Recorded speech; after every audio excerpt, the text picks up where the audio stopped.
你知唔知啊？喺理工大學嘅某個角落放住一個超級厲害嘅科學秘密基地，嗰度有價值超過2億嘅高科技儀器，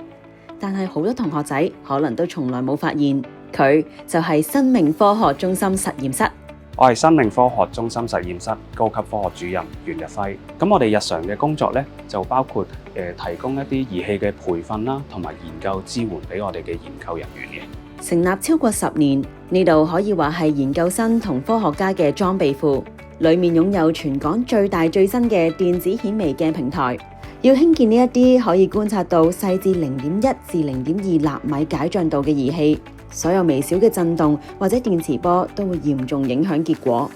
理大校園附近有隧道、公路以及鐵路，所以我哋學校喺興建嘅時候都落咗唔少功夫㗎。應用生物及化學科技、食品科學、生物醫學工程，甚至康復治療系，都係佢哋服務嘅對象。話唔定你下次嘅研究實驗就會用到呢度嘅黑科技。我身後呢一部300千伏嘅冷凍電子顯微鏡，主要用於生物結構學，因為佢個解像度非常之高，我哋可以實際睇到蛋白質嘅結構。現時係服務超過40個研究組別嘅。我哋其中一個研究團隊咧，研發緊一個蛋白質嘅藥物，係用於治療肥胖症啦、脂肪肝同埋糖尿病呢啲咁嘅代謝疾病嘅。